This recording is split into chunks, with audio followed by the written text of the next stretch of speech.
What is up, YouTube? It's your boy Milzy, back with Hometown Commander. Someone's here. Come in. Hey, man.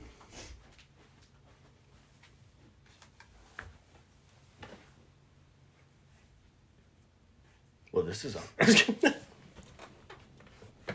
And we're back. Welcome back to Hometown Commander. I'm Mikey, with always your boy Milty. What's up, guys? For some of you, you were looking at us and going, who the heck is this guy? What's going on? And that's because we are bringing back the Hometown Commander podcast after a long hiatus for good reasons. But we are back. Yeah. And we are excited. You've probably never seen Mikey's face before, but you probably have heard his voice if you listened to us way back in the day. That sounds like it was like 5-10 years ago. It really was. I mean, it wasn't. It's been a long time. We both had children. Life is progressed. I'm sorry. No. I love that you say that we both had children. Yeah, we both physically had children. And I have to react to that like, oh yeah, that makes sense. We did. Well, like I said, for those of you who have never seen this man or heard this man, Mikey was my co-creator for the channel a long time ago. He is back now in his official capacity. This podcast was something that we both really loved doing, and we thought it was time to bring it back. I think for a couple reasons. First off, you moved close to me now. Yes, we're like literally 5 You're no minutes longer apart. driving, a better part of an hour to come record with me, which is always helpful. Traffic, And the second is you and your beautiful bride had a baby. Yes. And you're both father now, like me, which is cool. We're now the MTG Dads podcast. No, I'm just kidding.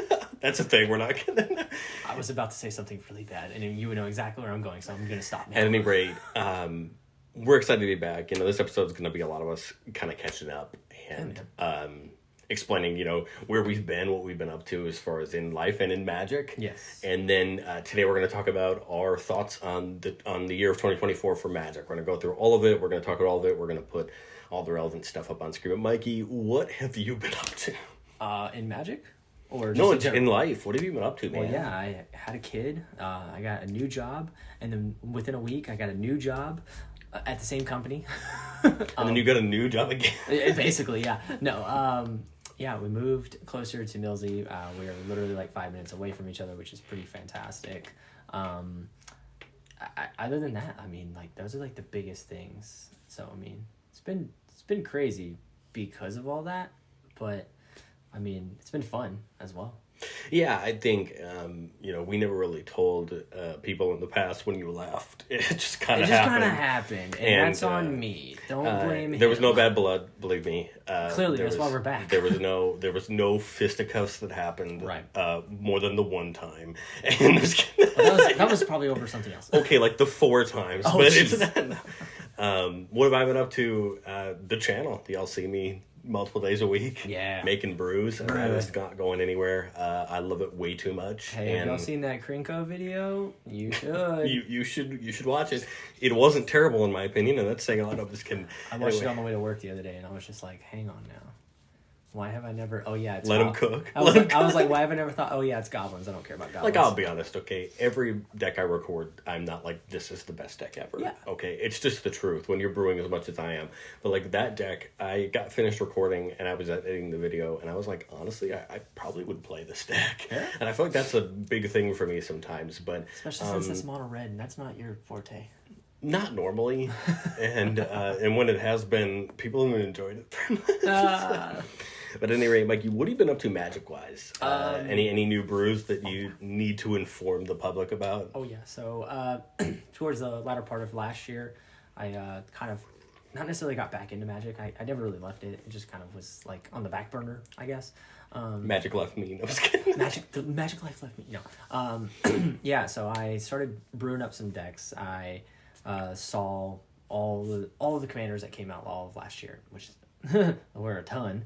What are you talking about? There was no commanders that came out. None whatsoever. Actually, what makes me really sad is my top 3 decks right now that I'm about to talk about are all from commanders that were released last year. They're all from LCI. No, I'm just kidding. 100%. No, so the first one I'll talk about, actually, I'll go through 3 of them, and that's all I'll do. So the first one I'll talk about is Alayla, the Cunning Conqueror or something like that. Is that the one blue, from black, the and the Eldraine Precon? Commander deck? Yeah. Okay, yeah. Yeah, so she's from the Precon. I didn't keep the Precon as it was. I actually made it barf gross because who doesn't want to do that, right? I really have enjoyed playing Counter Magic, and that's what I've really kind of built it around. It is Command and Conquer. I win. Everybody praise this yellow jacket. 4 mana, 2/4 in Dimir colors. Fairy Warlock. Flying whenever you cast your first spell during each opponent's turn. Create a 1/1 Fairy Rogue. And then whenever one or more fairies you control deal combat damage to a player, goad target creature that player controls. Oh, yeah. It seems decent. I'm gonna be honest. It's pretty decent. It's just blue-black control in a nutshell. The next one that I'll talk about was my newest one. It is... it's Errant and Giada. Oh, from Marks of the Machine. Yes, 100%. I love the utility that this combo gives me. They're not really a combo. It's literally just one creature. But it's a 3 mana spell, so you have 1 colorless, 1 white, 1 blue for a 2/3 flying, flash flying, human angel legendary creature. I can look at the top card of my library at any time, and then also I can cast spells with flash or flying at the top of my library at any time. You probably are thinking, Mikey, you're going at a very fast pace, rate with this. You would be very correct, but also very wrong, because I'm playing this in a bird tribal deck. Yes, I love your bird tribal decks. It's bird tribal with anthems, and I literally told people, I was like, I'm going to do 25 damage in one turn, and it might be in 5 turns. I thought about plugging my brew for Layla that you just talked about. I will not plug my brew for Angela. In fact, I don't really love the brew I made. But that's okay. There's going to be videos that I record that I don't love. Your brew actually made me think, this combo. In fact, I've scrapped a couple completely in the process of writing them, because I was I built the deck and I was like, I don't even functionally understand what the deck's doing. So that's awesome. Just the truth. I'm sorry. There are times you're going to sit down with a commander and you're going to try to put a deck together and you're going to go, how does it magic? How does it magic, right? What I love about them too, though, is I can look at the top card of my deck at any time, so it kind of continues to have a card in my hand at all times, and that's what I really like about it. If I recall, I forced Angel Tribal, didn't I? Yeah. I did that for a while. Yeah. I mean, who doesn't force Angel Tribal whenever you can? And then the last deck that I made that I'm really, really proud of, you actually played against this. You are more excited to play against this than I think anybody else is. It is a Zuladoc deck. Yes. I have to say it just like that because it sounds so fun. Zuladoc deck. That man is a fantastic card. So I have no opinions on Zuladoc. You don't at all? Good. I can grandstand now. Here we go. No. So Zuladoc is the Void Gorger. He is a 7/4 legendary Eldrazi. 6 mana, 5 and a colorless, forces you into colorless. Yes, forces me into colorless, which I was perfectly fine with. That's kind of what I wanted. But it says colorless spells that I cast from my hand with mana value 7 or greater have Cascade, space, Cascade. Just casual double Cascade. Casual double Cascade on Eldrazi. More Eldrazi. More Eldrazi. Oh wait, hang on. Not just more Eldrazi, but also a Blightsteel Colossus. Portal of Phyrexia. Yeah. Just all these fantastic. There are no good colorless artifacts over 5 mana. I mean, it just drops off. No, it's fantastic. I think it's what is it called? Darksteel Obelisk or something like that. They made a new one, right? They made a new one for that deck. You have Darksteel Forge, which I think is the big one that makes artifacts indestructible. But I know they made a new one. I think that's what I'm talking about. Is Obelisk or something. I don't know. It makes your first colorless spell free or something like that, and it's fantastic. Fun fact. Yeah, Zuludoc's a powerful commander. I know that surprises no one. And we're actually going to talk, wink, wink, nudge, nudge, about another Eldrazi deck coming this year. And we have opinions about that. I didn't roll my eyes, I promise.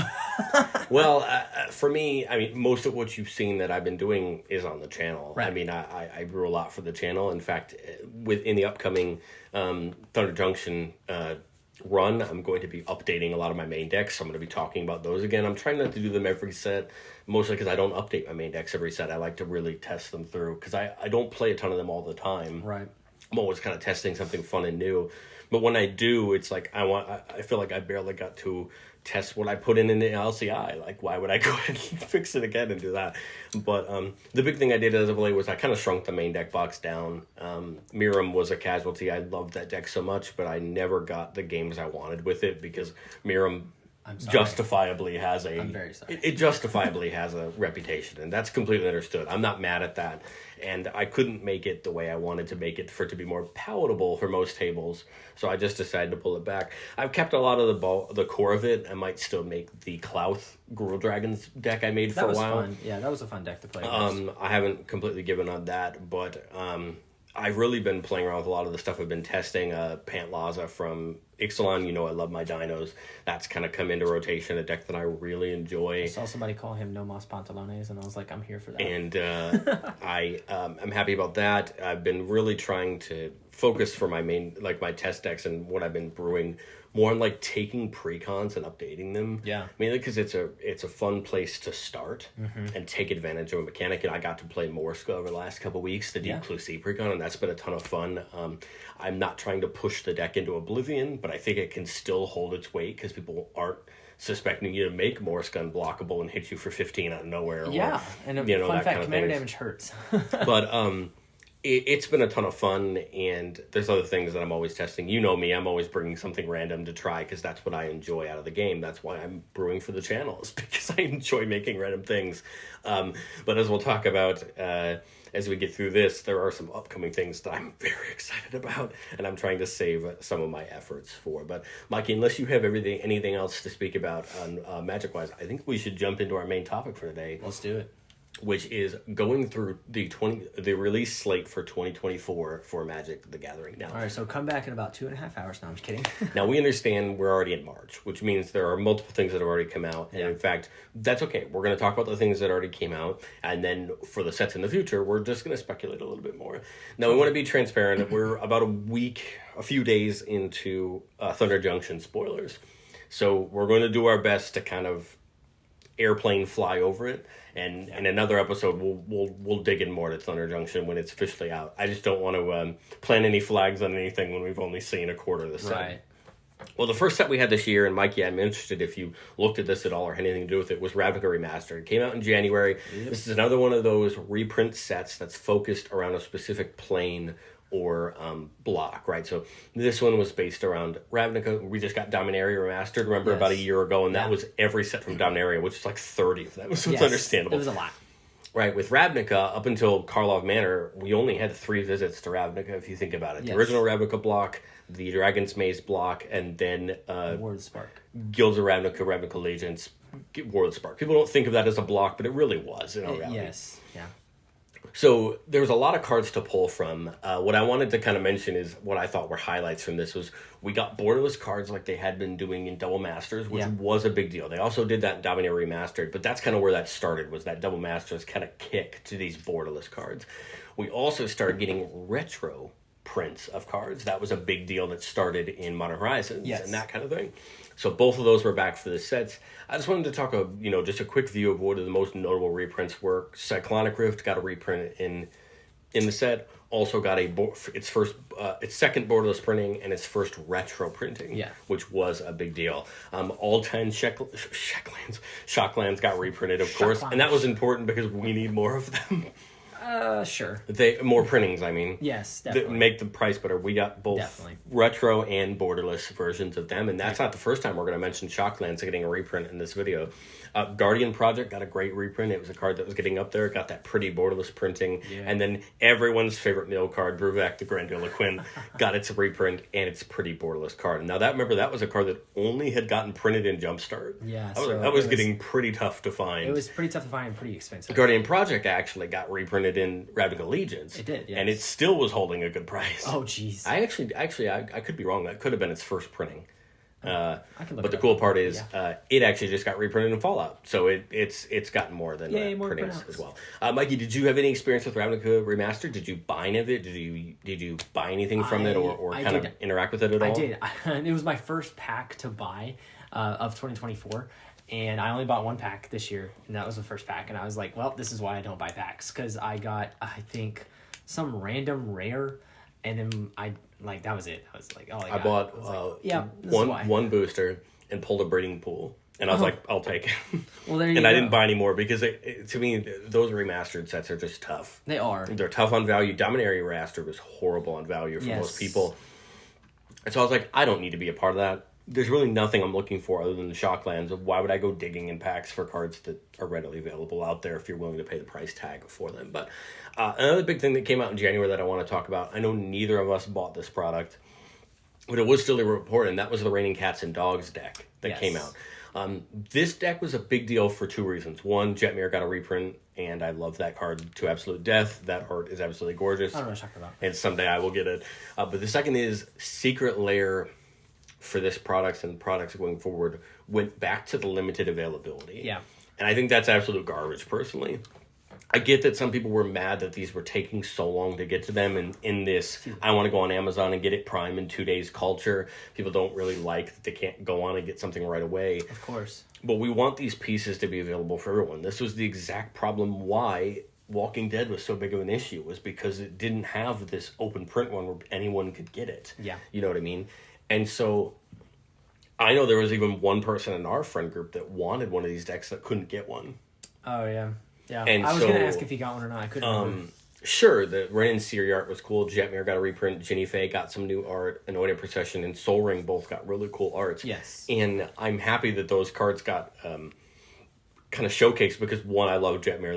That's no secret. Ginny Faye would be the commander I would run if I didn't run Jetmir. I love that card. I love everything about it.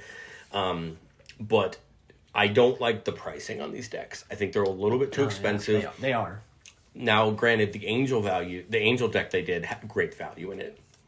I haven't completely looked at this one enough to tell you, oh yeah, it's totally worth it. But like, other than no, actually, I'm just gonna say. Thankfully, no. it had like the Jetmir's Garden. It had a decent land base. Land bases are getting better, and that's something I'll talk about in a little bit. But still, no. And I don't think it's worth the money. And I'm sorry that if you disagree, but it's one of those things where to me it's like, if it had been open availability, I think a lot of my issues would be gone with it. But the problem was people were just snapping them up and then flipping them on the market. And people, I'm sure, paid $160, $170 for that deck that shouldn't have. And that's just not okay. I'm sorry. This game's already expensive enough to begin with. You have two people here can attest how expensive this game is. Don't know what you're talking about. Why make it worse? And it's frustrating to me because it's like, I want to support that. But at the same time, I wasn't going to go throw that money on the line. Right. For a product that I only really wanted a couple things out of. You know, I don't have a Cats deck. I love Ren and Siri. I think it's a fun commander.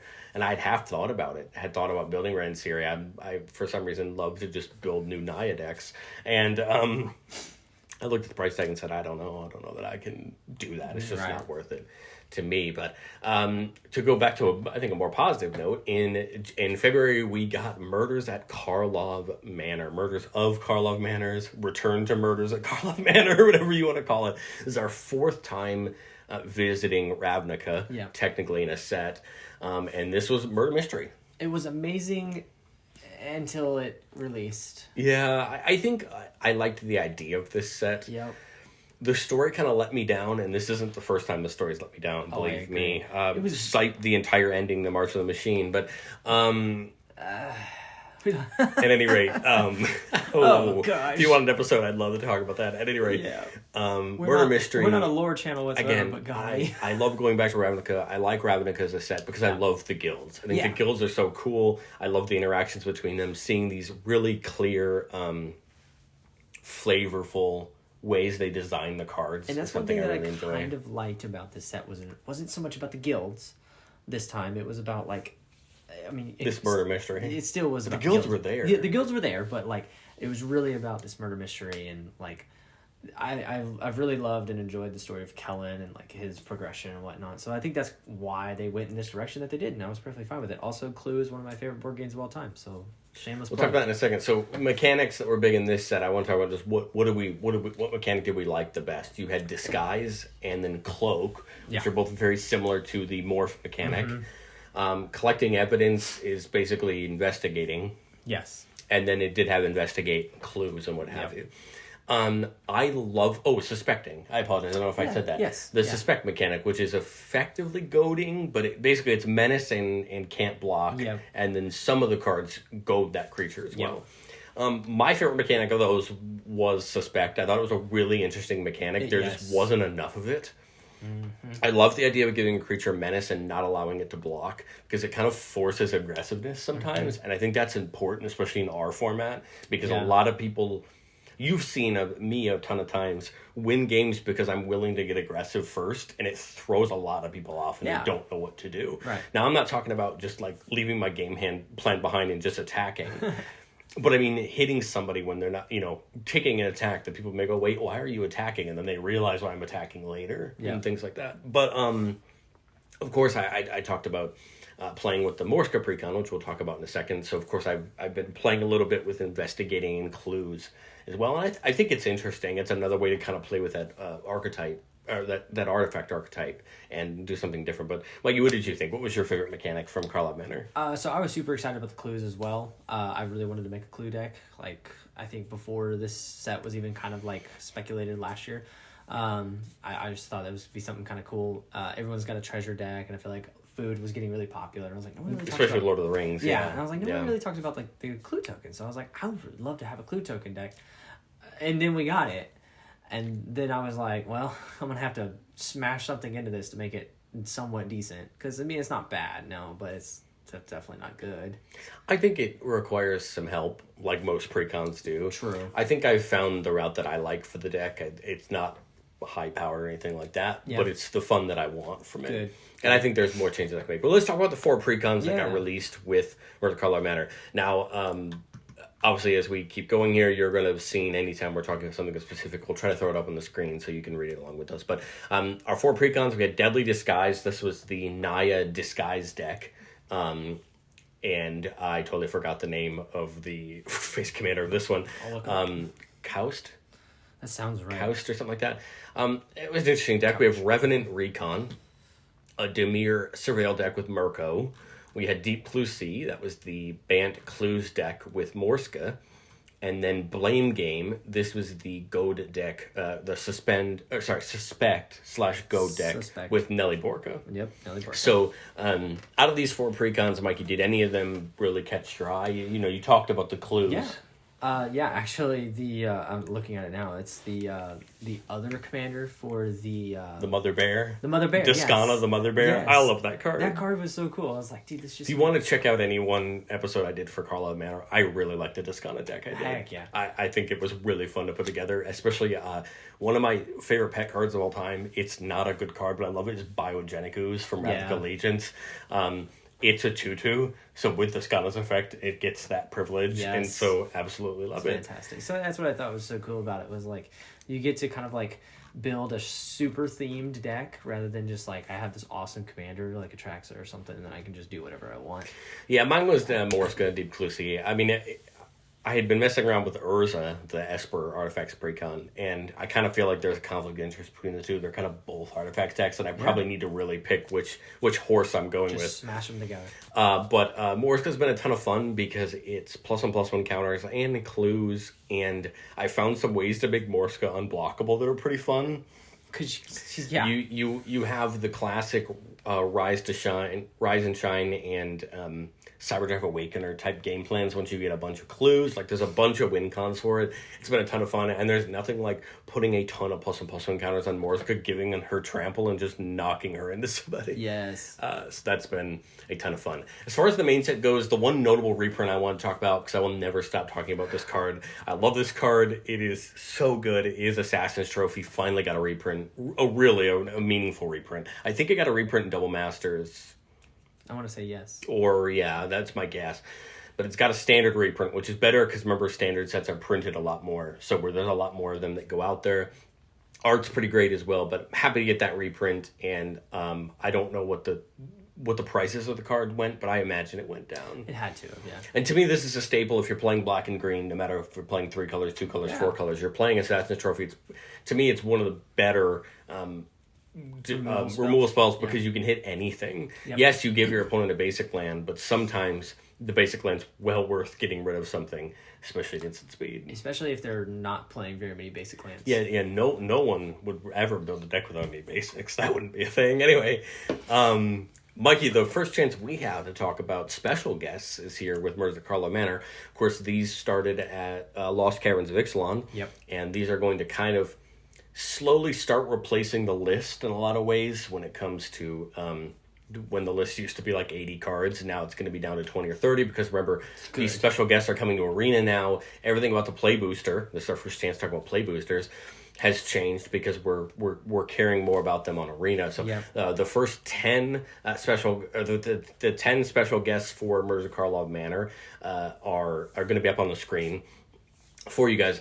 Do you have any preclusion towards any of these 10 cards? Do you love any of them specifically? I think for me, I love Field of the Dead getting a reprint. Yeah. It's a land that's just so expensive, and I was happy to see it get a pretty reprint. Now, it did get a Secret Lair printing as well, but Secret Lair doesn't always, drop the price. No, I definitely don't.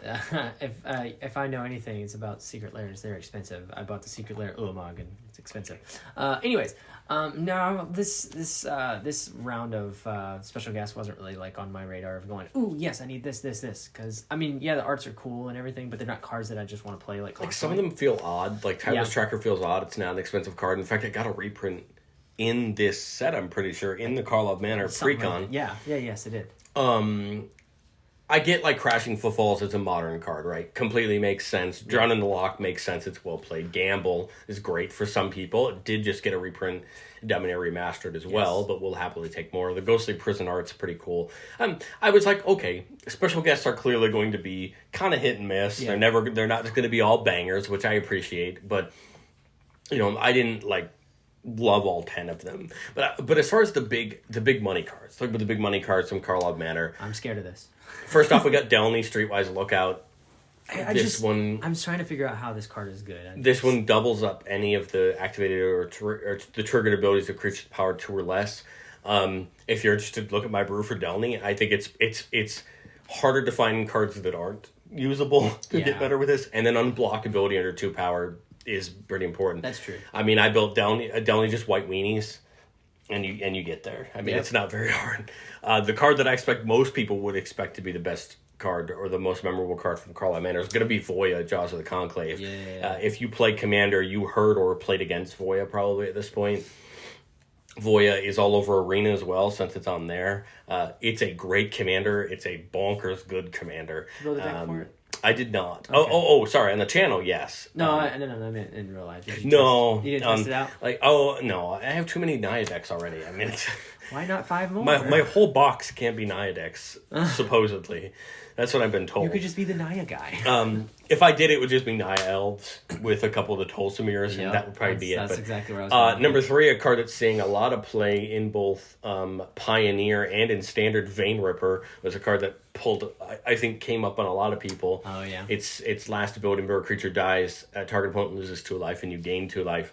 Is being used in Standard to really kind of make those Rakdos Vampires decks work. Yep. But I mean, in Commander, this is just going to be good. Oh, yeah. This goes in all those Assassins decks. This goes in all your Vampire decks, especially when your Vampire decks care about Aristocrats and things like that. This is a completely black card, so it's going to go in those black-white Vampires decks. It'll go in the red-black decks. It'll go in the Mardu decks. I think this is a Vampire that's going to be, well used. Yeah. And its ward being sacrifice a creature is good. I mean, now that they're messing around with these ward costs and they're really taking advantage of it. I think it is almost as good, if not as good as Hexproof with how they're doing it. Keeping it in black, mono black legendaries are always expensive. Gix was expensive for a little bit after All Will Be One.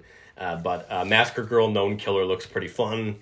All your creatures have a Wither, and then when a creature an opponent controls dies, if its power was 0 or less, draw a card.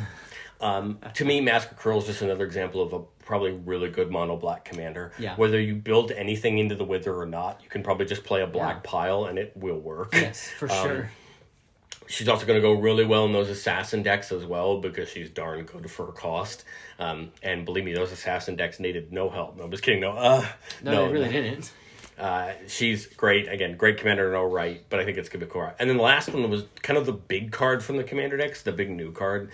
What I find funniest about this card is some of the things that have happened since it's been released. But Trouble in Pairs, if your opponent would begin an extra turn, that player skips that turn instead. And then when an opponent attacks you with 2 or more creatures, draws their second card each turn, or casts their second spell each turn, you draw a card. Yep. So one of these white ways to draw cards and get value back from your opponents. The extra turn part is nice, of course, to stop those decks. But the big controversy from this card over the last week, if you guys haven't seen it online, is actually that the person on the right side of the card is actually some art that was stolen from another piece of art.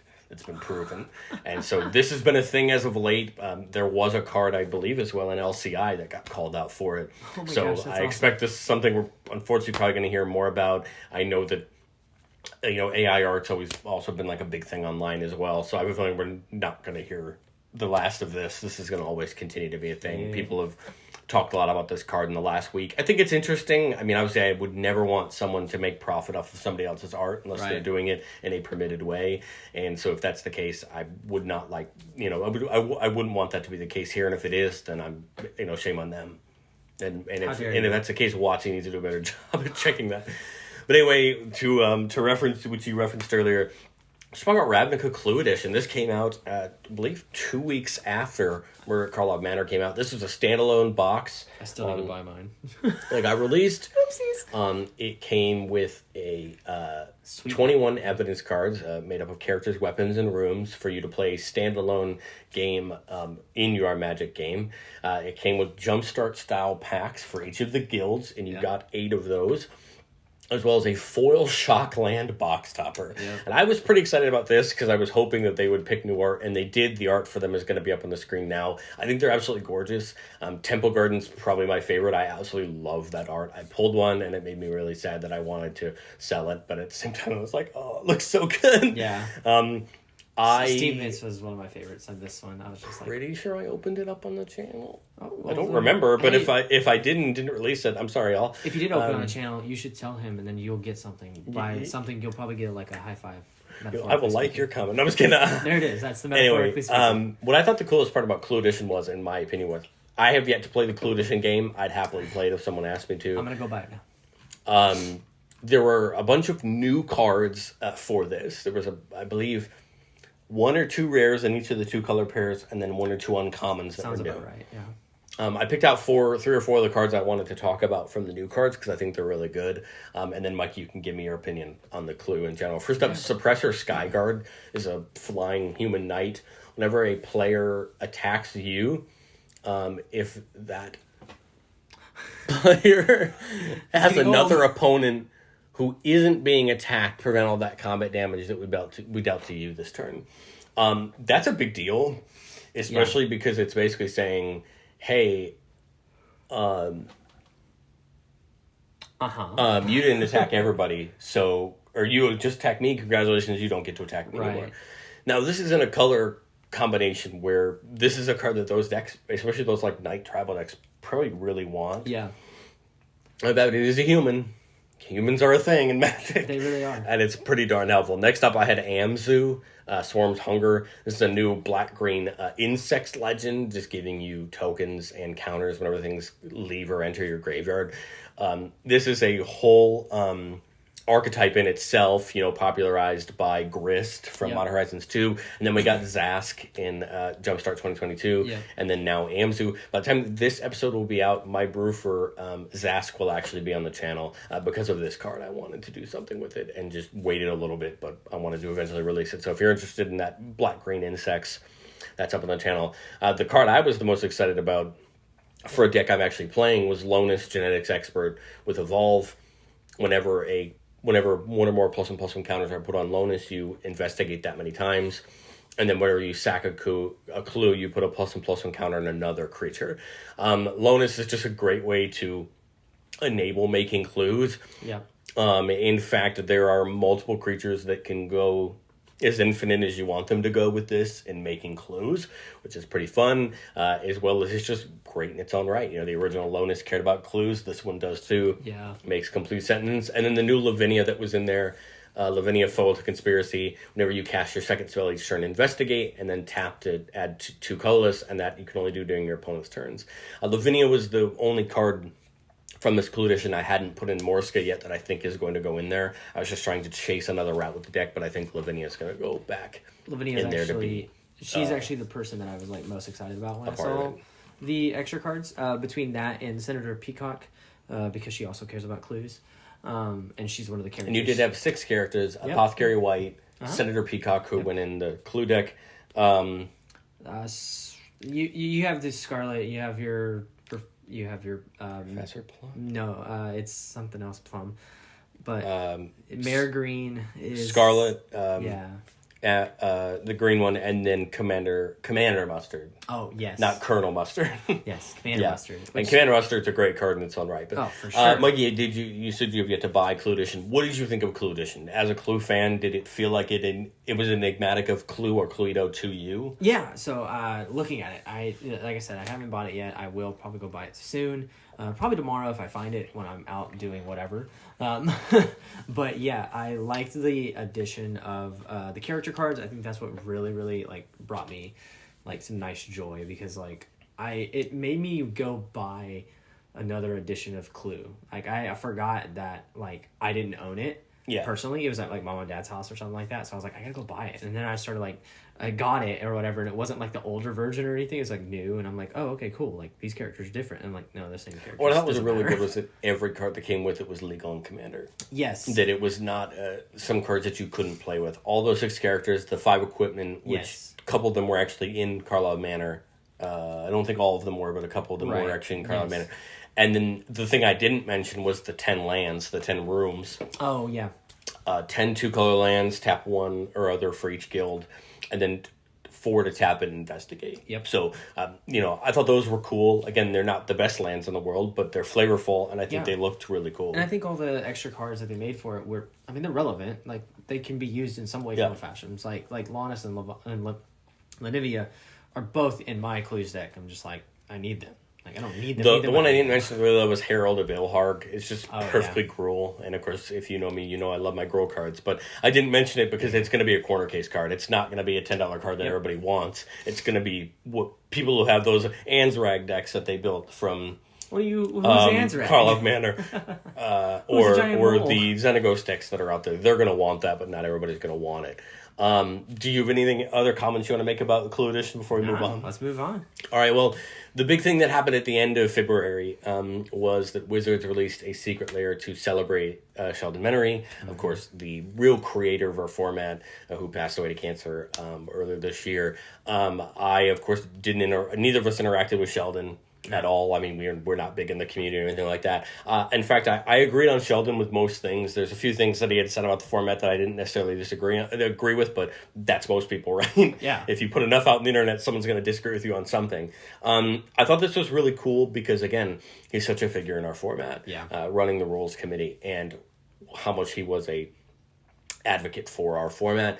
His secret layer included Command Tower, Soaring, and I'll have this up on screen, Ink Shield, Eladamri's Vineyard, Teferi's Protection, a Italian version of Greater Good called Bene Supremo, which is how he always referred to the card, and then Ruhan of the Fomori as Sheldon the Commander, his own specific version. I wonder why it was Ruhan. I'm guessing that was probably one of his first commanders that he ever made. Ruhan is the commander that he's the most well known for. Okay. It was his deck that he always played, he was most well known for, and so it only felt right to be his. It almost made me make a Ruhan deck. Like, it was really cool. I think this is cool. Again, it was readily available. I think this was one of the ones where they just set it for a set amount of time. If you purchased it, you got it.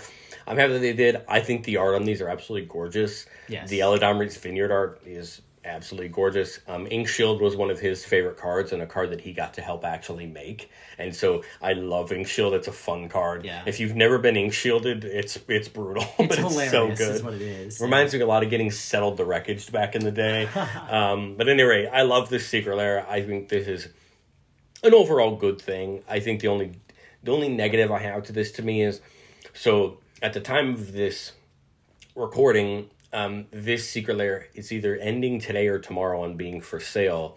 And, Wizards normally does those things where if you buy enough, you get a special add-in or you get free shipping. And they kind of purposely waited to do this big Fallout drop until after this secret layer. I understand why they did it. They wanted to celebrate this. They wanted this to be the only thing that was there. But at the same time, to a lot of players, it could have been helpful for them to get them all at the same time, if that's what they wanted to do. I know it's a small nitpick, but it is a popular opinion in the Magic community. Yes. And I half agree. Like, I get it, but at the same time, it's like you want to celebrate someone who started a format. I mean, how many people could say they were the part of actually creating a format and cultivating a format? It doesn't happen very often. No, definitely not. Especially one that Wizards themselves isn't creating. Yeah, and I think this is, in my opinion, this is probably what a secret lair should be. Like, you're celebrating something, you have fantastic art, of course, but you're not just like, I don't know. I get so caught up, I guess, in Secret Lairs because I'm like, oh, cool, they're doing another artist. Like, they're showing how cool they are, how good their art is. And that's great. I'm not saying that's bad. But I just wish it would kind of, like, have some kind of meaning or theme behind it. Like, I'm just like... Do you have a favorite Secret Lair of recent memory? There's... spoiler alert for later on in the episode. There's a Tiny Bones one that's just dope as heck because he's on a motorcycle or a moped, and I'm just like, yeah, that sounds like... For me, I really loved... So they've been... Every standard set, they do these showcase in the name of the set where they take... So, for example, for March the Machine... I really loved the ones they did where they took popular carts on those planes and then put them in the showcase frame that they did. Yeah. Like, I love the look of that Kogla in the Kaldheim frame. Yes. Or seeing Nezahal in that Ixalan frame. Like, those were ones I really liked. Of course, I love the cereal box ones. I think they're so cool. They're a meme completely. But to see Ulamog and Atali and Galta was so cool. And then in the most recent one, there was a Sakashima and Adrix and Nev. Like, and Quark.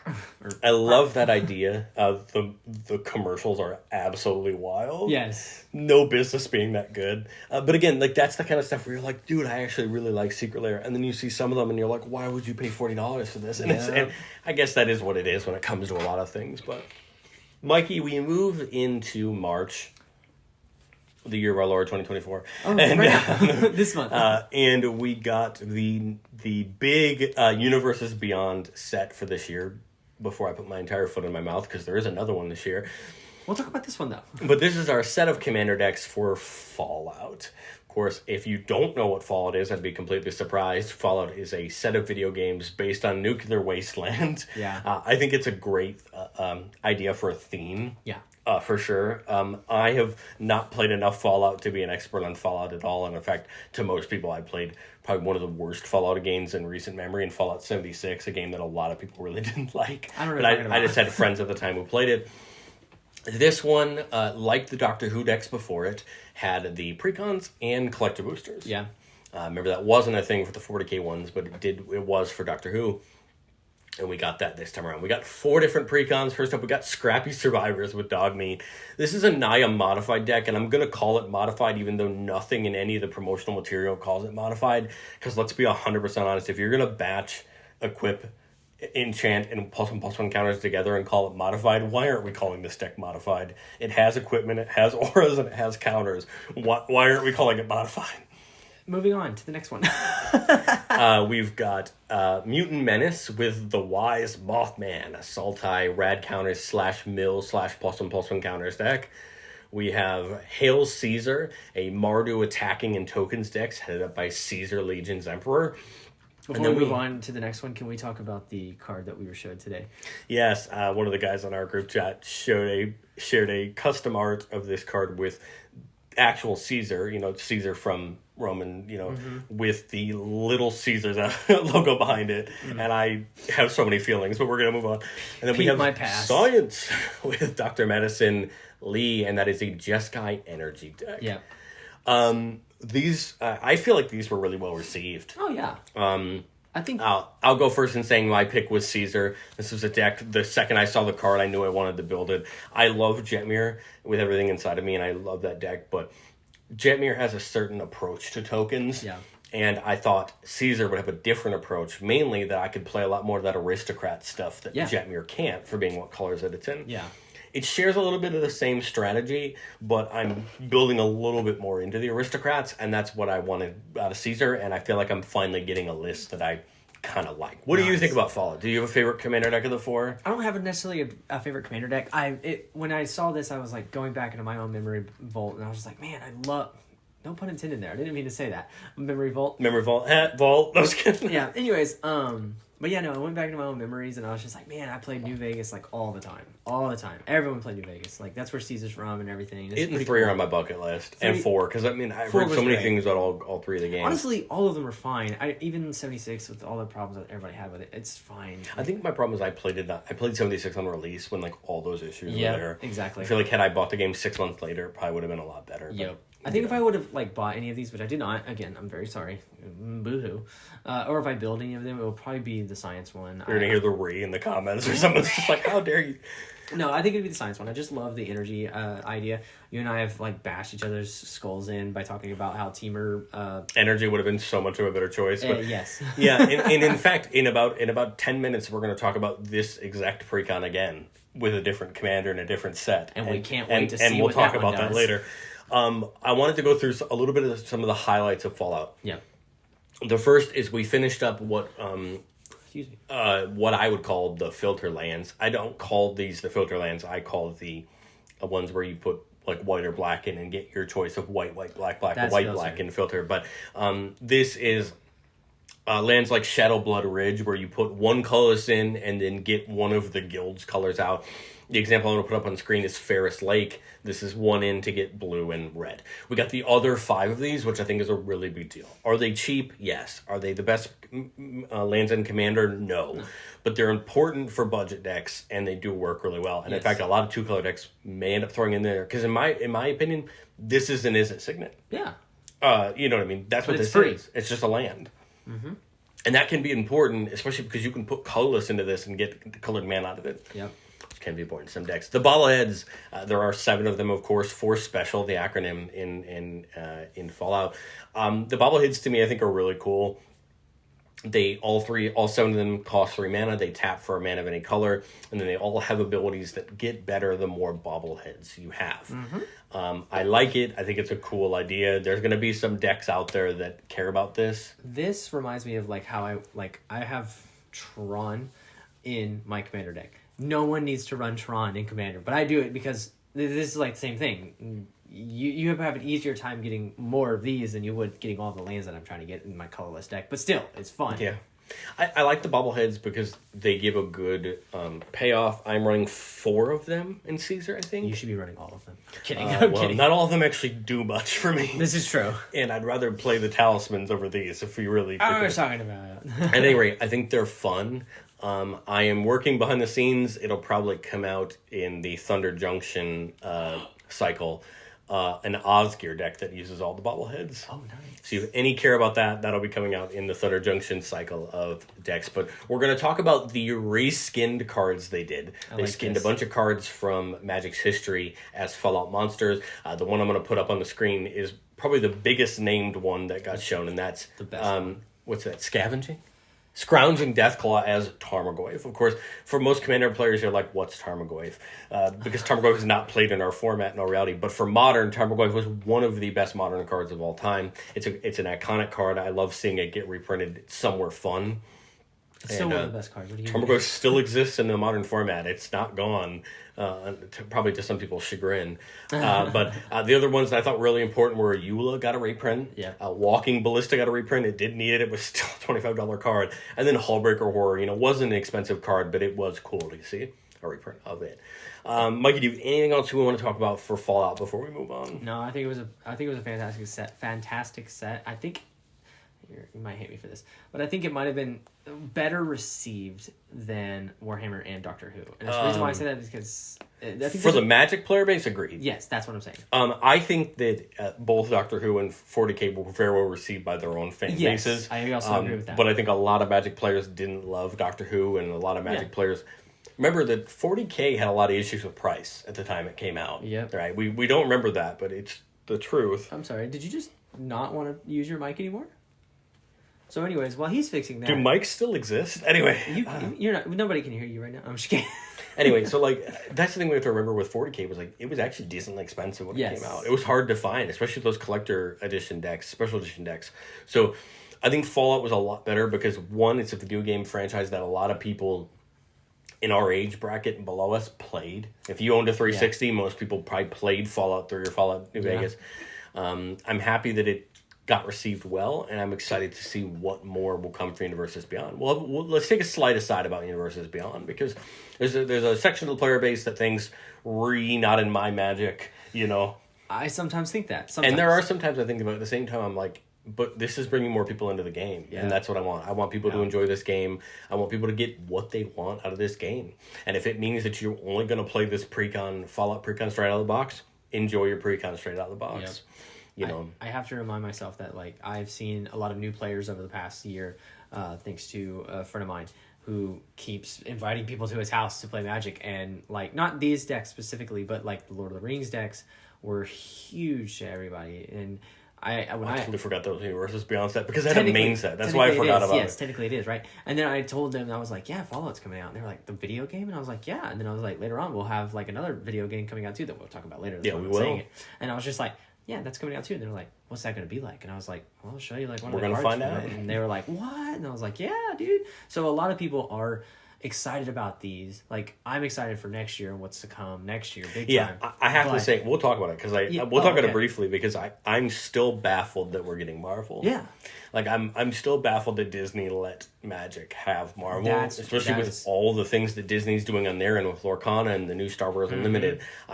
I'm just very surprised they allowed it to happen. I am more than happy to play with it, but I'm just very surprised it's happening. Well, and a lot of people can probably... I'm going to say this, and then we can move on to the next thing, which I'm more Can I get my Witcher Secret Lair? When does that happen? That'd be amazing. to probably like tie into whole Marvel and Hasbro and whatnot. You know, that's still the big daddy of them all that owns Wizards now, and Hasbro technically is affiliated with Disney. So that's Wizards of the Coast is holding Hasbro up, but yeah...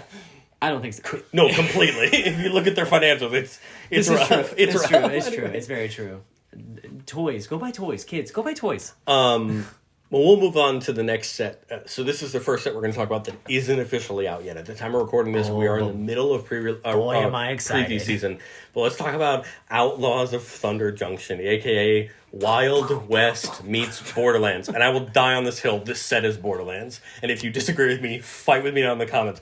They're on a planet full of outlaws trying to find a vault that has never been opened to get treasure. How is this not Borderlands? I mean, no, it's definitely Borderlands. It's just Wild West Borderlands. Like, and in fact, the trailer for this set spoofed Borderlands. I'm sorry. Did. It's just... It did. To me, it's like... It's Borderlands. That's only because I have love for Borderlands. But it was awesome.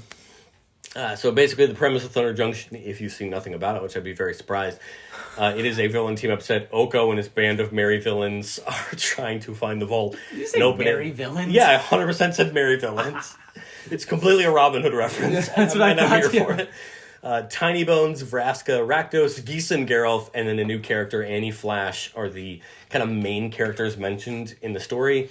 We also got to see Ariette from Wild Beldrain. Kellen, I forgot to mention there, but Kellen is 100% a part of it, kind of. Why is he a part of this? I don't understand. Read the story. Anyway, where were you going? Tetsuko Umesawa? Yes, he was is there. In the set. And is not part. I don't know if he's in the set yet. Or Satoru Umesawa, maybe. Satoru. One of the Umezawas is helping him out. And so then is Karavek? Karavek, yeah. Yeah, which is pretty cool. He does the fiery hands. My favorite part of the story so far, I'm not going to give anything about the story away. If you want to read the story, it's all out. The only part of the story that isn't out yet is the kind of aftermath type stories, and we'll talk about that in a second. But Rakdos and Tiny Bones have this really cool relationship. Where Rakdos finds Tiny Bones hilarious, which is fair because Tiny Bones as a concept is hilarious. Rakdos loves it. And in fact, in the final episode of the story, the direct quote that Rakdos says is, "I will never be ridden again, except this one time." Talking about Tiny Bones, he's like, "This is the last time," and then he flies away. And I find it hilarious. I love Rakdos because Rakdos to me is, well, as he's aptly named, what the Rakdos clan is all about. It's really funny because you have Rakdos, who is this giant demon who is like all about just entertain me, please, and I will just sit back and laugh at you dying. But I think that's what's so great about Tiny Bones. And then you have this other giant flying demon who is Nicholas, and he's like, "Don't come near me, or I will literally kill you." That's what I think is so hilarious about Tiny Bones, is Tiny Bones entertains him. Yes! And I think that's so good. You know, in the Karlov Manor story, we got to see a little bit more of Judith, interacting with, and it's funny because she's a lot more stoic and a lot more high end, high persona. And it's funny that Rakdos to me is just like, we'll see what happens. Can I blow this thing up? Yes. Oh, sweet. So on the screen now, I'll have put the new showcase art that they're doing in the set. Beautiful. The wanted poster style frames. I think they're all pretty cool. We'll talk about a lot more of the actual cards themselves when we do our Thunder Junction episode, but I think they're all pretty cool. This set has 2 bonus sheets. The first is breaking news. This is going to be a lot like the retro artifacts in Brothers of War or the Multiverse Legends that was in March of the Machines. You're going to get 1 per pack, and they are newspaper style prints of cards that commit crime. So this is the first mechanic we're going to talk about of the set. Committing a crime is a spell or ability that targets an opponent a spell or ability of an opponent's permanent, or a card in an opponent's graveyard or hand, obviously. Yep. I think crime's an interesting idea for a mechanic. In fact, a lot of things really in all reality commit crimes. Yeah. The question just becomes, can you pay it off enough? And that's something we don't have an answer for yet. No, not yet. We've seen a couple. I'm going to put them up on screen. We've seen Thoughtseize, Path to Exile. We've seen Oko, with the original Planeswalker Oko. Fantastic card. And Mana Drain. So this, I believe, is a 40 or 45 card set. There's going to be, uncommons, rares, mythics. There's going to be a bunch of them. Again, I like the idea. We're seeing fun reprints like Mana Drain and Thoughtseize. We're seeing good reprints of cards we all need, like Path to Exile. Again, wait, these do we bonus need more Path to Exile? Always. Okay. These bonus sheets are always interesting because you end up getting way too many of the uncommon ones, but that's okay. I think it's interesting. I really like the style. The one thing that I'm not going to put on screen, but you can look up if you want to on the collecting article, is there are full art versions of the cards as well, borderless versions of the cards with a special foiling, which is kind of interesting. We will be opening up some collector boosters on the channel, so look out for that when we get there. We will. And maybe like 5 of them. I don't know. The second bonus sheet is the Big Score. Love it. Big Score, the instant that draws you cards. Anyway, the Big Score is effectively what was supposed to be a Thunder Junction epilogue set. The reason it's not is because I don't know if you were around when March of the Machine: The Aftermath came out, but it did not do very well. No. It wasn't well received. I opened some of it and it was brutal.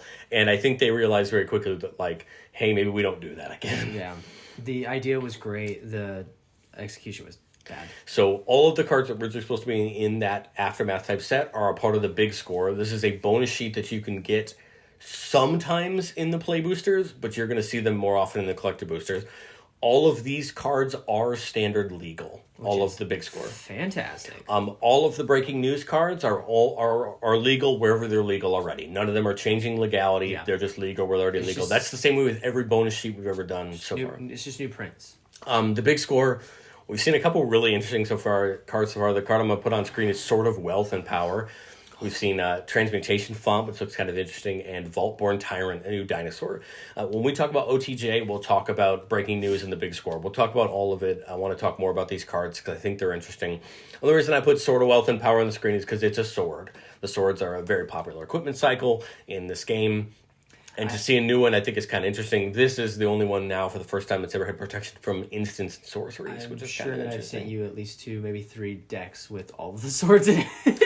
So I want to really quickly just airplane view over the mechanics that we've seen so far. We've seen Plot, a mechanic where you pay for it now on your current turn, and you can play it later at a later turn at sorcery speed for free. We've seen Saddle, a mechanic where awesome. You can tap creatures kind of like you'd crew a vehicle to mount a creature that has a mount ability for added effects when they do something. In fact, the Get Rock monster is back in the set as one of the big examples of mount. He's back in the saddle. He's back in the saddle, baby. Let's go. And then Spree. Spree is a modal spell that forces you to choose at least one, but gives you the option to pick many choices. And this is a very interesting mechanic. I'm intrigued to see what else we see from it, because there's been a couple pretty cool cards we've seen so far. Yeah. But let's talk about the 4 precons. Again, we've seen the commanders themselves. I don't want to talk about the commanders in this one. We'll just tell you what the themes of the deck are, and we'll save it for our Thunder Junction episode. I like that. We have the Desert Bloom Precon, a Nile Lands Precon, headed up by Yuma. This is going to be a land deck focused on deserts and lands in your graveyard. A land mechanic that has never existed before and has no support at all whatsoever. Wink, wink, nudge, nudge, life and loam. It doesn't have a good support, I'll say that. Quick Draw, the Get Rog is pretty good. This can be fun. No, I'm talking about, I was talking about deserts themselves. Oh yeah, deserts are going to have a lot of support in the set. Yes. Wink, wink, nudge, nudge. Deserts. Quick Draw, it spells deck headed up by Stella Lee that cares about casting your second spell each turn. Most Wanted, a Mardu Outlaws deck headed up by Olivia Goldarn. Olivia. This will have a chance to talk about the last mechanic I didn't mention, Outlaws. Yeah. Outlaws are the newest batch of creature types that we're dealing with. That is a combination of, to be an outlaw is to be either an assassin, mercenary, pirate, rogue, or warlock. Kind of like Party. With those 4 in there. Exactly, yeah. So if you're any one of those 5, you're considered an outlaw. Olivia has a deck that cares all about that. I think Olivia's a fun choice for that. I think her card's kind of interesting, but again, we'll talk about that. And the card that the commander, when I saw the picture that most surprised me was Grand Larceny, a Sultai stealing your opponent's spells cards deck headed up by Gonti from Kaladesh. I just didn't expect Gonti. I thought that was kind of fun. He's awesome. And the card's kind of interesting.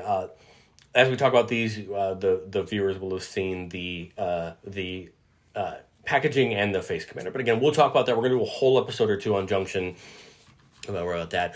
We have more special guests. These just got announced this week, so you may not have seen them yet. Stoneforge Mystic, Brazen Borrower, Port Raiser, Desert, Prismatic Vista, Mystic Snake, Morbid Opportunist, Notion Thief, Desertion, and Scape Shift. Yeah. Again, I love the selection. Couple bangers, couple The Scape Shift art is absolutely gorgeous. It's going to be on screen now. You guys will see that one as well as Prismatic Vista. I feel like all of these fit the theme. So here's my problem with like this special guest of Guilds of not Guilds of Ravnica, excuse me, Murders of Karlov Manor at Karlov Manor. It's so hard to like kind of theme around like something like Ravnica because there's so many different themes in Ravnica. Like, right, you have the weird jungles of like Gruul, and then you have like the sophisticatedness of like Orzhov or whoever. Yeah, and it's hard to kind of like nail down something. That's why I was like not so in on the special guest, but like what do you keep calling Lost Caverns? LCI. LCI, yeah. So like LCI, like big theme, dinosaurs, like. It was, and there were dinos. And there was dinos, yeah. So here's like another thing. Like, I do like the special guest kind of equation we start to see. A couple modern popular cards. Stoneforge Mystic, again, modern popular card. Scape Shift is not a modern popular card, but it's a very popular card for lands decks. Hey, we have a land precon. Desert makes sense, right? That's an on-theme one. And like Prismatic Vista is a good idea. Again, it's a land that some people use, especially, so I get it. The Brazen Borrower, I love the art. It's a card that was probably more expensive than it should be because of its standard play, and it'll come down. But again, I like the idea of special guests. Again, they're all coming to Arena now, which is really cool. Have you drafted at all with play boosters? No, I haven't yet. I got to draft a little bit of Karlov Manor, and I just wasn't good at the format. Mm-hmm. I like the idea of play boosters. I still don't love them compared to set boosters, but I think they're the best alternative that we had to draft boosters. That's good. And I think the special guests are a great idea. I pulled Tragic Slip out of Karlov Manor, and I pulled Lord Windgrace out of Ixalan. So that's pretty cool just to get those, and we'll see if we pull some more out of Thunder Junction. But again, not bad. Some of these are money cards, some of them aren't. That's to be expected anytime we do these bonus sheet things. But the big thing I want to hit on before we finish up our talk about Thunder Junction is the cycle of lands that we saw. We are getting 10 dual lands at common with a desert type, all 2-color duals. Yeah. They are not dual typed. They don't have the actual land types, but they are all deserts. I think this is going to be important depending on how much this precon cares about deserts or how many of these cards care about deserts. Right, in Lost Caverns of Ixalan, we got 5 caves, right, in each of the colors. I think the problem sometimes with these land subtypes is you just don't get enough of them to support. Deserts are always weird in the past because you had the couple from Amonkhet, you had a couple other random ones. I like this because now you have more. Yep. If you're playing a 2-color deck, you have one more. If you're playing a 3-color deck like that precon, congratulations, you have 3 more deserts you can add to your deck. Yep. I like this. I think it's beneficial. I love that they're at common, meaning that they're going to be readily available. I'll say it, Wizards has done a really good job lately at putting some of these fun lands at common. Dominaria United had those dual type lands that come in tap that had dual typing that was pretty cool.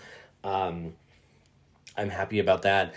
Call Time had the snow duels at common. Yeah. What I thought was really funny is somebody pointed out that the person that made this set is the same person who made March of the Machine and Call Time. Oh, wow. The person who led design. So I thought it was funny that you have a set of common duels and Call Time had a set of common duels. But at any rate, that's a lot of the overview I want to do for Thunder Junction. We'll talk a lot more about it once we get the set, and we can get into talking more about that. Mikey, any other thoughts you want to add as far as? I just got a couple of great ideas that I'm ready to brew up on. I need more of it, the set. But our next set, and it feels like it's going to be a wait all the way till June. I'm perfectly fine with this. It gives me enough time to breathe without TJ. This is not a standard legal set. This is our next modern legal set / what? It's not modern anymore. It was Modern Horizons 3, a.k.a. Commander Horizons 3. Thank you. This is our 3rd Horizons set that is intended to be designed straight to Modern, but it's also legal in Commander, Vintage, and Legacy. Yeah. All that as well. All the good formats. As far as the themes we've been told about so far, double-face cards are back. We got to see the new Johnny. I'll put it up on screen. Eldrazi are back, wink, wink, nudge, nudge, and Energy is back. So interesting mechanics so far. Every Horizon set has always had a little bit of a idea of what was there. Of course, there's going to be a lot of other things, and I don't want to talk too much about the nitty-gritty of this set because we've only seen a few cards. Yeah. But let's talk through the precons. There are 4 of them, and this does actually lead us to something I want to talk about once we talk about all 4 of them. The first one is Graveyard Overdrive. This is a Jund Graveyard deck to our understanding, and you'll see it there up on screen. We have Tricky Terrain, a Simic Lands deck that you can see on screen. We have Creative Energy, a Jeskai Energy deck. I feel like we just talked about one of those. And then, well, the elephant in the room we have to talk about, Eldrazi Incursion, a 6-color deck, because it on screen shows 5 colors and the colorless mana energy symbol. I first want to talk about one thing, and then we'll talk about the precons, which is, Mikey, I don't know if you watched the first look for this set. I did. But you'll notice we have 2 arts on the screen. We have a standard precon, and we have a collector's edition precon. My assumption, because we have yet to be told otherwise, is that this is going to be a lot like this special edition of the 40k precons, where they're going to be a special foiling or some foiling or whatever, and they're going to be different. I would warn you, unless you really care about the decks, do not buy the collector's editions. They're going to be overpriced. They're going to go for a lot, and these decks are already going to be expensive. I believe the set of 4 on Amazon was going somewhere between $250 to $300 just for the 4 of them. I can only imagine what the collector's edition of these decks are going to go for. So my suggestion is just like those Commander Masters decks that came out, unless you really want one of these, wait. They're going to be terribly expensive, especially this Eldrazi one is going to spike in price because just like the Commander Masters Zul'Adat deck, it's going to be popular. I have one bone to pick with this Eldrazi deck, and that's that I know why the packaging is like this. I'm going to bet you they're trying to bring in the Devoid Eldrazi from Battle for Zendikar that had colored mana costs, but were colorless. Yes. That's the only reason I can think of why they would make this. But my bone to pick with this precon is exactly one question, which is, why did we need another one? What is this deck going to do that Zul'Adat didn't do for Eldrazi? Other than the Devoid cards, which I will ask you to find me a better colored Eldrazi card than Worldbreaker that came out in either of those 2 sets, and it's not even that good. No, it's not. That's the thing. Anytime I think about Eldrazi, I don't ever think about the Devoid. Because here's my biggest problem with this being a 5-color deck. 6. Wake me up. Yeah. Other than fetch lands, which you would traditionally use in a 5-color deck, what's going to make this more efficient than a colorless deck? Because you now pilot a colorless deck, so you can tell me if I'm right. Colorless mana artifacts are some of the single most efficient way to ramp yourself that I've ever seen in this format. Oh, yeah, no, it's gross what Warren Power Stone and Thran Dynamo and things like that can do in a colorless deck. Yep. So my question, honestly, is it just so they can then give the Devoid cards? Why are we making this precon? Is my honest question. My funny thing that I always think back on when I see this anytime pop up at in my Instagram feed or something, I'm just like, wow, we could just be playing Morphon because just play Morphon. And I'm like, you're right. I mean, it could just be Morphon. You said it to me actually, so that's what's funny. The Jeskai Energy deck, I want to go back to. This feels really odd after just getting it in the Fallout deck. So weird. My only thought is, what if they had planned Energy to already be in the set before they made Fallout? And they decided, well, they really wanted Energy to represent the power suits and things like that, and they were like, well, we kind of have to. The only good thing is, if you bought that precon, buy this one, and you're probably going to have a really great Energy deck. Because, these decks are going to have better reprints than those Fallout decks did because they're going to cost more. Yeah. And so I feel like you're going to get a good mix if you mix them 2 together. What if this, Millsy, this is not going to happen. What if every single card in these decks were brand new? Right off the rip. I think it'd be hilarious. And that's kind of why. That's why I'm like, it would make sense for the. I would publicly shave my head. No, I'm just kidding. I'm on camera, calling it. I'm not opposed to Commander precons. I will say this time and time again. I think they're really good because they get people into our format, and that's important. In fact, I think all 4 of these themes make sense. And in fact, we've already seen an energy card from the main set. Jund Graveyard completely makes sense. There's a great amount of Jund. Now, Mikey, I didn't know if you saw but there actually was an error in one of the photos that were released for this And graveyard it threw deck me where it off. was the wrong colors. That was kind of funny. But anyway, let's talk about the few things that we have seen that I want to talk about Modern Horizons 3. Again, I'm not going to get into the nitty-gritty airplane for you here. We have a new Emrakul. I don't know that I like that we have a new Emrakul, and I'll give you my opinion in a second. Bring her back. But I'm going to pull this up for Mikey and I so we can see it on the screen, make it easier to read. Emrakul, the World Anew is coming out in Modern Horizons 3A. 12 mana, 12 legendary Eldrazi. This is when you cast this spell, you gain control of all creatures target player controls. Because why not? Flying, protection from spells and from permanents that were cast this turn. Kind of intriguing. When Emrakul, the World Anew leaves your battlefield, sacrifice all creatures you control.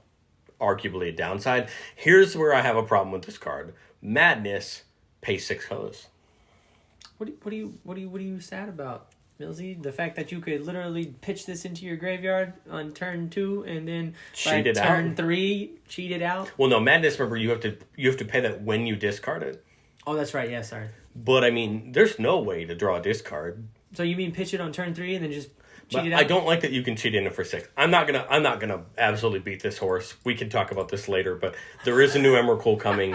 The art's absolutely gorgeous. I'll put it up on screen. There's also another Eldrazi that makes colorless spells cheaper. But anyways, at any rate, so we've seen our Eldrazi. Emrakul is there. Yay! Allied fetch land reprints. I'll put them up on screen. So this is the Khans of Tarkir fetch lands are getting reprints.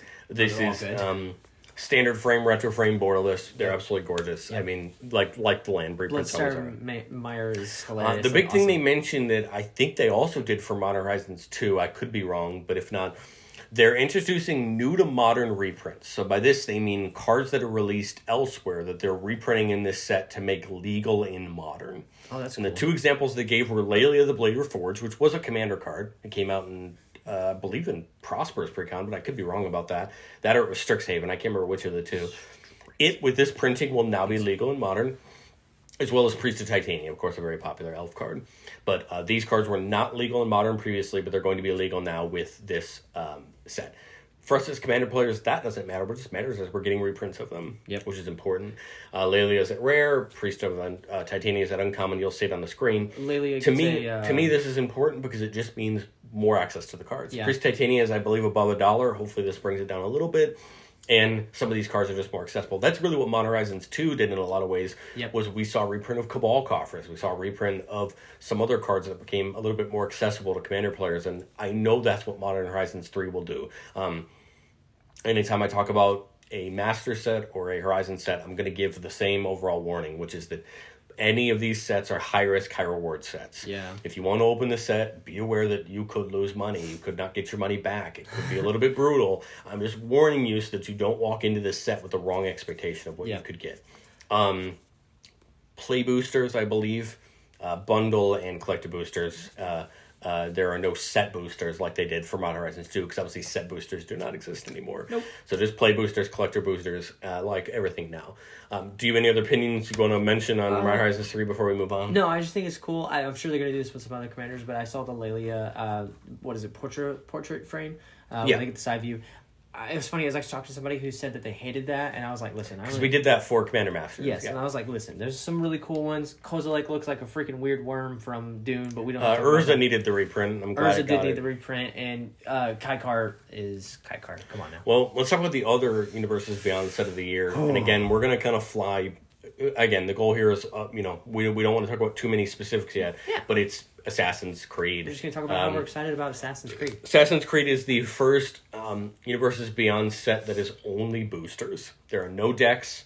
There are no anything. It is literally just boosters, and Beyond boosters have been introduced. Here I'm going to put up a WotC's thing about what's in a Beyond booster, but it's literally only booster boxes and bundles. That's it. This is based, of course, all around Assassin's Creed, the very popular video game series by Ubisoft. I have played more Assassin's Creed than I have Fallout. Same. The last Assassin's Creed game I really played was the one set in ancient Egypt. Is that New Dawn or something like that? No, it was... I can't remember the name, but the one that was set in like the Middle Eastern, not the new one, which is set in like Iraq. Yes. But the one before the Valhalla one. I never played that one. My wife played that one, but I didn't play I that played Valhalla. It was fun. But of course, Assassin's Creed is a game all about going into the past. We saw multiple of the main characters' cards, Ezio, all that. I'm just not going to talk about that now. We can talk about this later in a future episode. But I wanted to talk about a couple things I did want to mention. One, the set is going to include a few legendary historical figures from the games. Yes. This really caught me off guard. We saw Leonardo da Vinci and Cleopatra exiled pharaoh. I'm going to show them on screen. These definitely just caught me off guard. I didn't expect this. I think they're interesting. I have no problem with them being in the game. I just didn't expect it. The really cool thing about these is there are serialized versions of these in their original languages. So Leonardo da Vinci is in Italian and Cleopatra is in Greek, which I think is really cool. Sick. They announced that there are going to be reprints. This isn't just going to be all new. And the few reprints they showed us, I was really happy about. We saw Temporal Trespass. Great card. Makes sense. I mean, you're going back in the Animus, right? Back in time. Cover of Darkness is a card that really needed a reprint. And this is the first reprint of Cover of Darkness in the modern frame. That's how long it's been since Cover of Darkness got printed. So this card is going to be expensive. And if you have a tribal deck that's in black, probably get one. And Sword of Feast and Famine. I hear that card's good. It's not bad. What I like about this is we're seeing that they're not going to pull their punches. We're going to get some good reprints. I mean, Sword of Feast and Famine is a $60 card. Cover of Darkness is like $40 because it hasn't been reprinted. We could see that they don't mind putting some cards in here to sell it. When we get closer to this, we'll talk through it. We'll do our review of the stuff. Oh, yeah. And we'll talk more about it. But again, what do we think of a Universes Beyond set that's just boosters, no decks? I think it's a fantastic idea, honestly, since it's like the whole set. This is what I'm going to bite my tongue on this, but I'm going to say it anyway. It's a smaller set, right? Not like Lord of the Rings where it was a whole set and decks and whatever. So that's what I was about to say is I kind of wish Lord of the Rings was just this. Now, I wish it was like this and like the holiday specials. Yeah. Because those were cool. Like the decks I think were, I don't know. Are you playing with any of those commanders? I have a Galadriel deck. But No. Not the holiday special Galadriel, like the Precon. You playing with that one? No. Yeah, see, exactly. Only because I didn't want Jeskai humans. I wanted 4-color humans, but that's a whole other episode. Sorry, all you Saruman's players. My bad. Sorry, Enter. Oh, yeah. No, I like this idea. And I like the idea because it's not a big set. I think they said it's only like 80 or 90 cards in the set. I'm okay with that. Yes. Again, they don't need to freaking flesh this thing out to 200 cards to make it a thing. They don't. I'm very intrigued to see how it sells. But yes, I might buy one bundle of Beyond Boosters and open it up just to see. Again, Assassin's Creed is a game series I like. Same. But nothing I've seen yet besides these reprints has made me go, I want that, ding, ding, ding. You know what I mean? That's okay. It was the first game outside of Call of Duty, of course, that was like a rated in for mature game that I got to play before I was old enough to do that. Yeah. As far as Ubisoft goes, I've played a lot more Far Cry and a lot more of The Division. Like, those are games that, for Ubisoft, I love a lot more. But Assassin's Creed, to me, like, I loved the one set in London. Oh, I can't remember the name Brotherhood? of it. I think it's that one. No, it's not that Dang one. it, I don't know any of these names. I only know I can't remember the name. It was set in Brotherhood. It was with the twins, and I loved that one. Oh, especially because one of the DLCs you had to fight Jack the Ripper, and that fight was hard, but it was so cool. Well, we'll move to our second to last set in the episode, and the one that we've seen the most about so far of these last two, and that is Bloomburrow coming out in August. To me, this is one of the best standard settings we've seen in the last 2 years. You can fight me IRL if you disagree. I love this because it is a plane of cute and anthropomorphic animals. There are no humans in the set. Right. Now, there's a little asterisk on that we'll talk about in a second, but I'm glad we're okay. There are none. You'll see the splash image on screen of all of the animals fighting together. They're coming together to fight the big bad of the plane. I love this set, and specifically I love this set for the packaging. I'm going to put these two up on screen. It's fantastic. Because they are freaking gorgeous. On the bundle, we have Raul Zarek as a badger? Question mark? I think he's an otter. Either way, otter, badger. I can't tell. Like, he looks like an otter to me. He's an otter. He's got otters around him. That's an otter. Yeah, but in some arts, he doesn't look like a badger. Confirmed. Raul Zarek's an otter. Either way. Raul Zarek, question mark. No, it's not a question. Omen paths exist, and in Kingdom Hearts style, when you go to a plane, you turn into that. This is what I need. I need more of this. Look at this pre-release art. So good. So, okay, let's hang on. Look at this pre-release kit. Can I go on my soapbox for Hold on, beautiful meadow. You see our little rabbit friend. Go on your sub. Okay, so if you've ever played the game, or even heard, or even seen the game, it's a board game called Root. And it's a fantastic board game. I cannot remember the name of the artist. It's made by Leader Games. It's fantastic. I have it on my phone. I have it on my iPad. I would have it physically, but I don't know anybody who would actually play that game. It's a fantastic board game, but the art is what I'm getting at.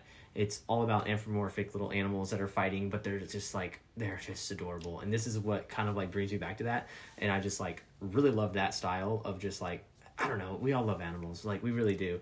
But I really enjoy like what is happening here. Like I almost said something really bad, but I stopped myself. I am not like going to go overboard with like, oh my gosh, the cuteness overload, blah blah blah. Kawaii. Exactly. But this is not kawaii. We're not. No. But what's really cool is that when you go to this plane, and we see this with OTJ too. And I'm not a lore person, but I love learning more about it as best as I can because we get very disappointed by the story. So what we're saying is you go through the Owen path, you get a cowboy hat. That's how it works. Exactly. So now you come here and you become an animal, which I think is fantastic. The reason that we have to say that is because, of course, Raul Zarek was on the bundle art. We also saw Jace as a fox. Yep. But the thing that sold me about Bloomborough, I was already halfway there when it came to the art. But you already know, as soon as I read off this point, you're going to know why this interested me. Please go on. They confirmed there would be 10 two-color animal tribal themes, and I was already in.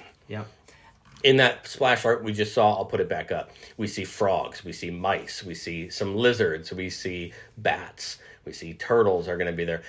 The badgers there, or like I'm not sure what you would call that. They're weasels, or like a big. Badger. I think badgers is what they're going to go with. But you got rabbits. I already love it. Mabel is the main character. I'll put her up on screen. She's a dog. So we've confirmed that it's going to be red, white mice. It says other mice you control get +1/+1, and whenever Mabel enters, you make Craig Flame, a legendary colorless equipment artifact token with a creature gets +1/+1 and has Vigilance, Trample, and Haste, and Equip 2. One thing I want to note on this, I love how bold they were to go with mice and not just say rats again. Like, yeah. This is awesome. Well, the interesting thing is they are separate. They have had mice in the past. Yeah. And so what the kind of hint they gave was like, take a look at some of the things we printed recently and guess. Obviously the otters are going to be red-blue because we have actually seen one already. Yep. Same thing with rabbits being in green-white because Eldraine had some and we've seen one already, and we'll talk about both of those in a second. So I was pretty much sold at that point, but then this sold me even more. The full art lands in the set are all going to have 4 different versions, one for each season, and this is where this set just completely took off for me. I think these are absolutely gorgeous. I love that, and the arts will be up on screen for you. On all 4 of them, it's the same relative character, but you see the season change behind it. I'm already going to say the thing I say every set, which is they're not 1 per pack, and that angers me. Now that there's 20 of these and not 5. But Wizards, just keep saying it. Just put the full arts in every pack. Just stop. At this point, if you're going to make them, put them in the packs. But at either rate, I love this. I can't wait to see what these look like, and if I build any, and I'm being facetious, I will probably build more than one Bloomborough, commander deck, because let's be honest, I love this idea, and I'm gonna do it. But we got to see the starter deck set, the ones they sell where there's 2 decks. It's meant to help people get into the game, and we got to see 2 creatures from these 2 decks. We got to see an otter and a rabbit. We got to see Burke, Long Year of the Law, and we got to see Bria, Riptide Rogue. These are going to be up on screen for you. Burke is a 6-mana rabbit soldier that says when it enters, we put a +1/+1 counter on each of up to 2 target creatures. Whenever a creature you control, the counter on it attacks, double the number of counters on it. Well, this is meant to be a go-wide counters deck, which I feel like fits the idea of rabbits in general. A lot of them. Yeah, we don't have to go into detail, but yes. And then we see Bria, Riptide Rogue, and this card had me really excited for one of the decks I have in the deck box. A 4-mana 3/3 Otter Rogue, prowess. Each other creatures you control have prowess, and whenever you cast a non-creature spell, target creature you control can't be blocked this turn.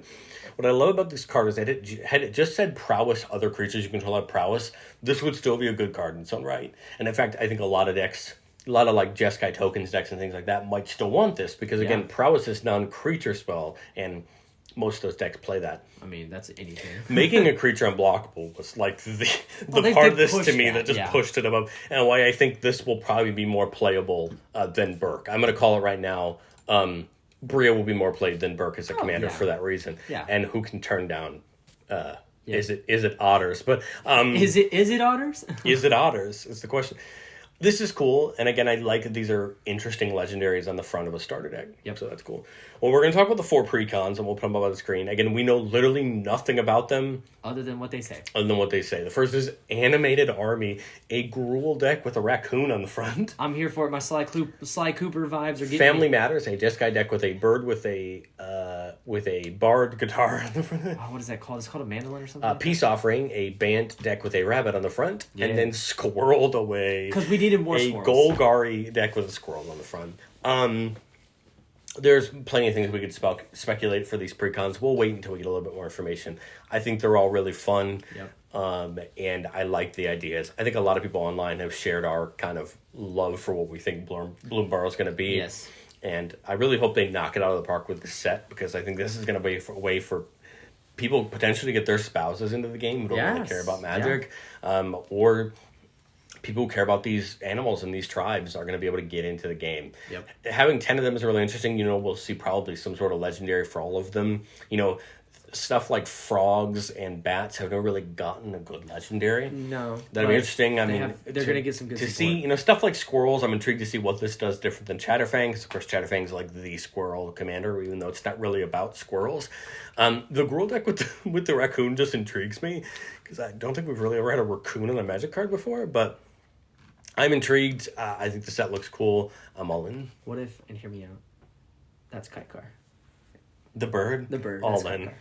So in. And then to end off the year, we have little to nothing about this set other than the splash art, and I'll put it up on screen. We have Duskmoor and House of Horror coming out in Q4 2024. This is a haunted house themed set, all the tropes around it. The information we got is also mentioned 70s and 80s like creepy horror slasher films vibes, like Amityville and Halloween and things like that. Yeah, like Nightmare on Elm Street. So I'm very intrigued. The splash art on the screen shows the haunted mansion. Our knowledge is that the entire set takes place in the haunted house, and that it's going to be very reality bending. What I'm most intrigued about this set, just off the rip, is that this isn't on Innistrad, to our understanding. I could be wrong, but my knowledge is this is a new plane that this is on. But this really feels more horror than Innistrad. This and the other piece of splash art, which I can find, I'll put on the screen now. It just is very evoking of horror movies, which is of course it's creepy. Something that I've always enjoyed. I'm very intrigued to see what this is going to look like.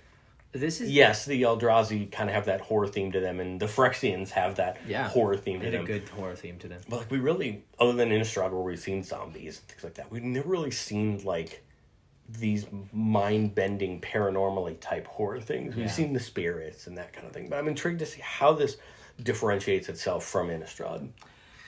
I'm intrigued to see what they do, but I think it's going to be very interesting, because you're coming off the back end of this cute, cuddly Bloomburrow, and now we're going into this horror film of Can you imagine playing a black-green squirrels deck in Standard, where you have these cute little squirrels and this this void beast? You know what I mean? It's the top end. I just think it's hilarious, personally. It's literally a card that's just all black except for these little bitty eyes that you can see, and it's special foiling to see the eyes. It's just the ring. It's just the ring TV thing. The card. But that guys, that wraps up our 2024 kind of year in review / preview for the rest of the year. We knew this was going to be a little bit of a long episode, but we really wanted to just give us some time to get back into the swing of things and be back officially. This was something that we both loved for a long time. Some of it's probably lost to history for either good or bad reasons, but we are both stoked to be back. We're not setting any logistics on how often these are going to come out yet. Of course, we want to be doing as much of them as possible, but we're not going to say one a week or anything crazy like that yet. We're going to let it come as it comes, and you'll see Mikey on some more content.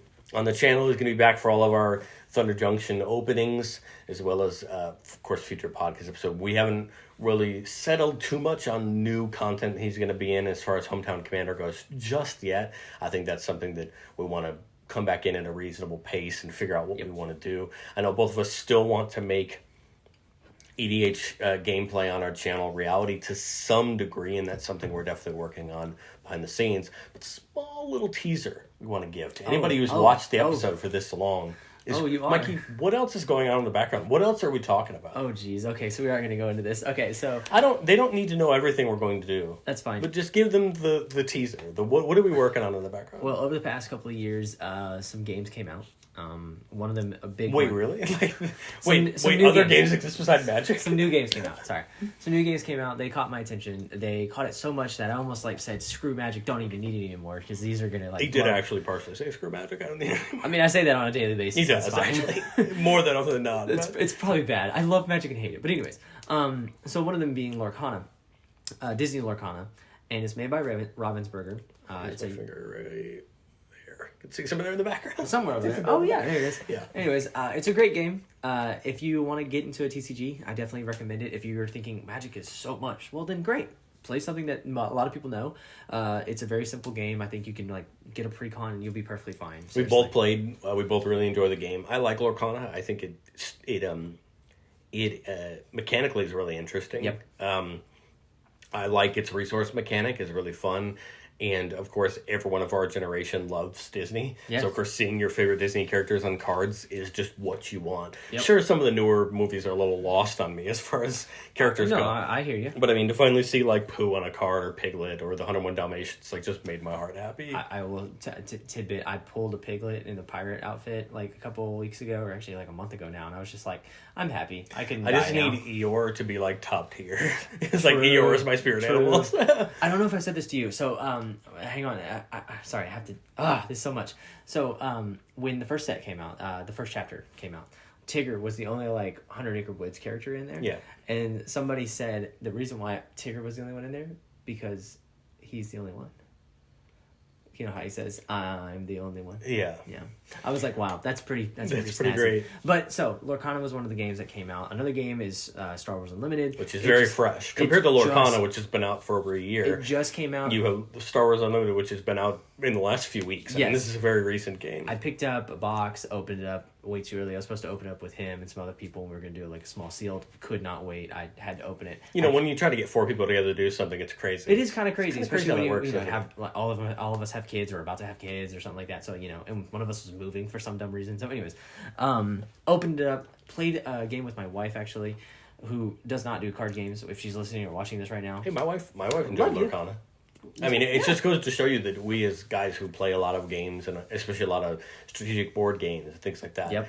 It's cool to play these games with our wives and have them actually half interested. Yeah. That it's not they're not intimidated like they are with Magic. They can go into it and say, hey, this looks interesting, And especially if it's a theme that they're can kind of be more catching to the eye. I mean, sometimes with Magic, especially if we're going to the horror theme one later on this year, it's going to be kind of But these games are games that are really, really interesting me, at least not necessarily to sink my teeth completely in and go to my local game Yeah, stores. we don't want to be competitive. Our goal isn't to ride the meta and anything crazy like that. We're also not going to be dumping the amount of money we've dumped into Magic. But nobody's wink, wink, nudge, nudge. But yeah.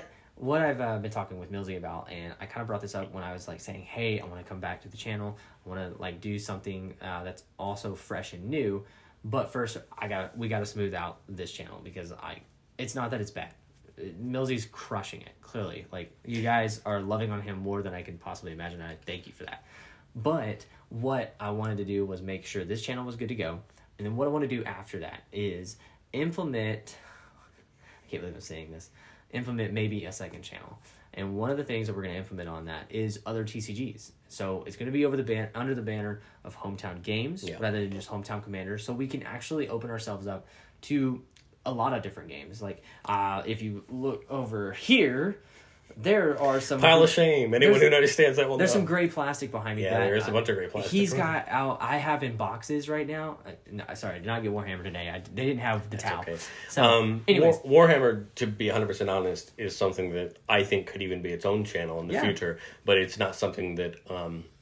we're there yet on. But it's something we'd want to potentially have on HomeTown Games, whether it be live streams of people playing, or I had the idea of maybe documenting my painting journey when I started, having it be on that channel, if that's something you guys care about. I think for us, the goal of HomeTown Games is to not be locked in on one game. to be able to experience these other games and see what making content for them would look like, where enjoyment for them could be. Of course, Lorcana and Star Wars Unlimited are games that we both care about and want to play. I think you care about Star Wars Unlimited more than I do. We've made those jokes, definitely. But I'm the person who was like, I'll happily play a game, even though I'm not a giant Star Wars fan. I don't care. If I the love mechanics playing are good, games. right? Yeah.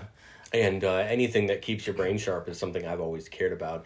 But nothing of that, we have these plans, that we've been chatting about. There's no launch date or anything like that. We haven't even got there. But it's just, we mainly just want to say this to say that this is something we're thinking about. It's not all magic. In fact, a lot of our friends play other board games, and that's something we'd love to do on that channel as well, is maybe live stream playing a game of Scythe, or just doing something that's more than just Magic or Lorcana or whatever.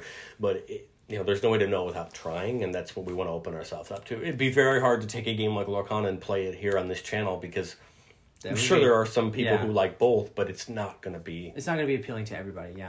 And one of the things that we're going to do on the channel, and on the first video you'll see it and you'll be like, oh wow, this is definitely different, and we hope that it is really different. You and I have talked about like the custom format that we'll be playing with these other TCGs, and it's going to be kind of the same format for all of them. And I don't want to give it away. I just want to kind of just like say it's going to be different. It's going to be really interesting. For anyone who's in the know about other TCGs, and I'll wink, wink, nudge, nudge you to that it's one of the other very mainstream TCGs. Yeah. As soon as we say the name of the series in the title of that video, you'll know exactly what it is. Yep. It has to be adapted, of course, because the series that we're basing this on is very well established and different. Yeah. But the goal is to try to experience a game in a slightly different way. Yep. And enjoy it together. I think at the end of the day, the goal of this series is for the two of us to enjoy these games together. Exactly. And a little bit of competitive fun together, a little bit of battling back and forth, but really just enjoy the games together. And that's what we do here on this channel as well. We enjoy Commander enough to talk about it for an hour on end, and Mills enjoys enough to brew a different deck every single day, and I enjoy it enough to complain about it every single day. It's not every day anymore, but hey, 3 a week I think is still a lot. That is a lot. I'll say, if anyone's still watching this point, thank you so much. Thank you for listening to me ramble for 90 minutes. But anyway, us ramble for 90 minutes. No, he rambled. I just talked. But I really appreciated the feedback over the last few months. I know there's been some people who have had issues with audio and things like that, and we're getting that stuff fixed up. I'll say it at this point because it's obvious. There are things that with my teeth that I'm fixing, and I think a lot of that audio stuff will get better because my voice is being affected by the fact that it isn't there, and I'm getting that fixed. But I think the more recent shift I did to my presentation style for Millsy Brews has been really fun. Yes. I had a lot of people tell me that some of the videos were really brutal to watch on mobile, and I didn't really think about it until I actually watched one on mobile, and it was brutal. Yeah. It was brutal to really be able to see what I was talking about, and I said, okay, I gotta make a change. And a lot of what told me I could do it, to get into 40K just slightly. If anyone is into the 40K community at all, Auspex Tactics is a great channel for the 40K space, and he does all of his videos via PowerPoint. Every single one is a PowerPoint, there's bullet points, there's pictures, and I really like his format because he does a very good job at it. And I wanted to try to morph that a little bit into something that was more visual for Milty Brews. So I hope you guys are enjoying that change because it's helped me a ton. Yes, it means slightly more work, but I don't mind that because in a lot of ways, I think it's actually started to help parse some decks. Like I'd build a deck and I'm like, okay, I need to sit down and write the PowerPoint for this. And I'd go, I actually don't think I functionally understand what this deck's trying to do. That's great. Or I don't know how to present this deck to make it to you that I'm trying to, how to win or how to really make the deck function. And I'm like, that's a sign that I don't need to cover the deck.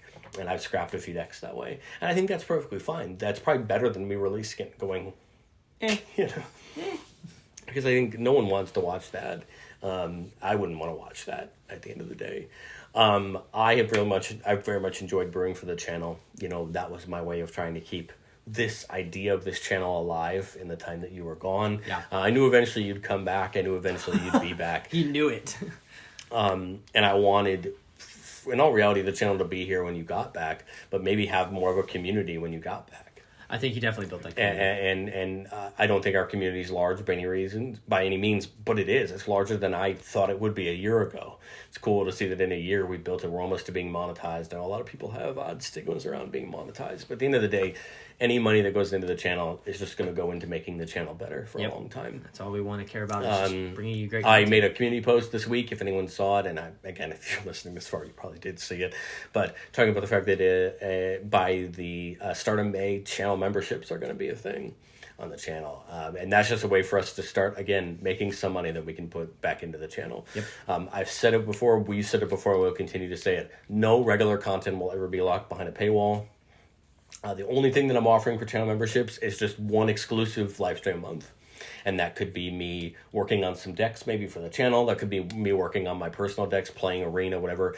It's just something that's going to be just for the channel members to have a time to hang out with me or us, on a live stream.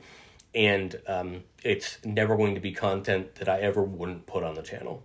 I've talked about wanting to do more Arena content and some more live streams, and those are going to be a thing, and those will never be locked behind that membership paywall. And for that reason, the memberships are only going to be like $1 a month. I'm not looking to farm money from you guys. I'm not looking, unless you want to give it. But the truth is, $1 a month from some people helps. It helps to be able to buy a little bit of product every month to open up if we want to, or buy new microphones or new setups and things like that. It is important, and I've dig around the idea of Patreon and things like that as well. There'll be some sort of that thing, coming. But the truth of the matter is that I don't care if you support or not. I mean, I'm not here pleading for you to give me your $1 a month. It is what it is. I've spent probably more money on the channel than I can recoup for a while, but it's okay. In my opinion, if you want to support the channel, from my standpoint, honestly, like just spread the word.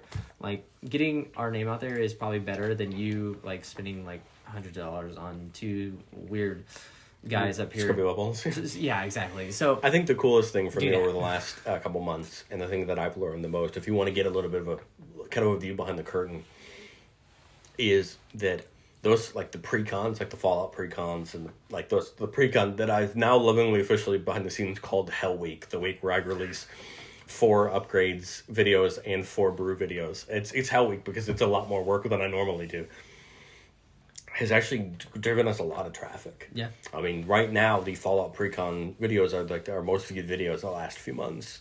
Thanks, guys. And thank you so much. And it's just gone to show me that people are looking for certain things, and I want to make sure they're there. But I've also at the same time realized that there are absolutely random videos that are getting us a bunch of views. Yeah. People are looking still for random commanders like the Galadriel commander from the holiday set. Or Kiora from Aftermath, the one that cares about sea monsters. It made me realize that my shotgun approach to brewing to some people may look odd because some people may be like, oh, well, how are you going to, gain viewers that way? But the truth is, I'm now realizing that so many people are searching for our videos. And we're there because we're one of the only ones that are there. Yeah. Sure, for the popular commanders, for the Rakdos and the new set, I'm going to be one of the 30 people that post a video. But maybe for the new Fipplethip, I'm one of the only 3 people that post a video. Not gonna lie, that guy's funny looking. And it's one of those things where I've realized that that's where I'm gonna be able to kind of make my room, is being the only guy that covers some of them, and not maybe necessarily the one of the 30 that covers the others. Right. And that's okay. I mean, that's why we're here. That's kind of like the whole idea of HomeTown Commander, is we want to show that Commander is a vast format, right? It's not just like, it's not, I don't want to dog on CEDH when I say this, but it's not like CEDH where you have like your top 10 commanders and you kind of either play them or you try your best to survive. With what we want to show is like we can brew a deck, or we can even show you a deck that can be functional. And it may not seem like it at first because you're like, I would never build a deck around this commander. But then we go, but it's fun. That's what my other big thing is I really dropped the budget for a lot of the decks. Has gone a lot down since I first started, and that was something that a lot of people weren't really in love with. In fact, no decks use fetch lands anymore. What do you mean? Nobody wants to put mana cards into a deck? Yeah, no, crazy. In fact, I mean, I only play Triomes. I mean, I'll play Triomes every 3-color deck because I fully think they're worth the price. Oh, for sure.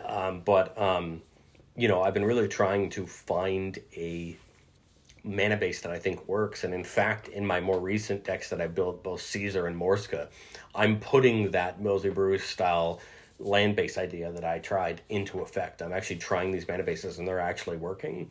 So it's proved to me that like this works if you know what you're looking for. If you know what lands are in your deck, you know what order to play them in, or what the general idea is of how they interact with each other. You know what I mean? You can use the reveal lands that some people dislike because they come in tapped unless you reveal one of them. You can keep that in the back of your mind, and maybe you play your lands in a certain order to take advantage of that. You know, there are, of course, still going to be expensive lands, and I try my best to avoid them unless I have to. But you can still get good, solid mana bases that isn't all just tapped lands. Right. And I think that's important. I mean, we as a game don't talk enough about how important lands are to our game. It's just the truth. They're one of the single most important cards in your deck. And I've got raked over the coals in the past about my land accounts not being high enough and things like that, but I've never found an issue. You have an odd game where you get mana screwed maybe in your first hand, and you have to mull it away and get another one. But more than often, I've found you get more gas that way, and it's easier to kind of make your game plan work. And maybe some games you get mana screwed and you don't have a good game, but variance exists. In a game where you shuffle your deck, variance exists, and it's pretty easy to get discouraged. But thank you all so much for watching. I know this is a really long episode, and they will not all be this long. Yeah. I think in all reality, we just wanted some time to get back into it, to get back to our thing, and get our dynamic back, and to get used to being on camera together. You know, this will actually be the first podcast episode for us too that's on camera. You know, your last time on the channel was audio only. Of course, we did have the small series episodes that I did with Andrew and Josh that were just on audio, but this is like the first podcast we're actually on camera. We're going to be doing some more visual elements as well. I think that's really cool, and I hope we can really take advantage of it in the future. But thank you guys so much for watching. If you stayed this long, what random words should they comment? I love when people do this and you just look at the comments, they're just like potato or something, and you're like, why? I love potato. I would say we've probably said this word like 50 times. So comment Rectos if you've made it this long. Yes. And if you want to get the extra points, just put Rakdos in all capitals like it is in the story. Every time he says something, it's in all capitals. Yeah, he's screaming at you. Thank you guys so much for watching, and we will catch you guys next time.